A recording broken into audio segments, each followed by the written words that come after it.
Bien, Mazars a décidé de rejoindre le forum Osons la France parce que c'est une aventure d'une femme entrepreneur, Aude, et que Mazars est également une aventure, celle d'un créateur, Robert Mazars, qui a créé en 1940 cette petite entreprise d'audit, avec déjà une envie en faire un jour une grande organisation internationale d'audit et de conseil.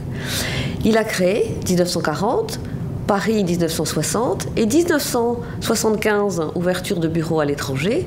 1983, il l'a donné à un homme, 32 ans, Patrick de Cambourg, pour un franc symbolique à Patrick et à ses associés, en lui demandant de continuer cette aventure. Patrick aujourd'hui est en train de transmettre cette société à d'autres personnes.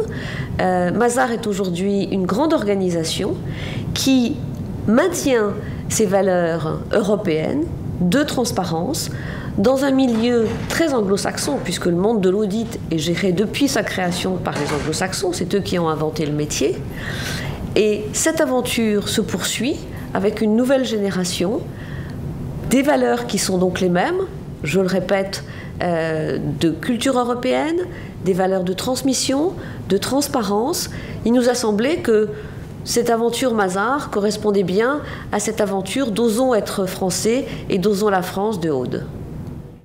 Alors Mazars est audacieux effectivement parce que les équipes de Mazars, notamment en Asie, ont créé un nouveau métier qui est de mener de l'audit des droits humains. Qu'est-ce que cela veut dire? Cela veut dire que l'on demande aux grandes entreprises d'être sûr que tous leurs fournisseurs et toutes leurs sociétés dans le monde entier respectent un certain nombre d'indicateurs, le travail des enfants, la discrimination, les lois, etc. Donc Mazars, nous ne l'attendions pas Mazars sur ce créneau-là, et d'ailleurs nous en sommes très heureux parce que nous venons de recevoir un prix, l'award du magazine International Accounting Bulletin, qui nous a décerné un prix sur l'innovation.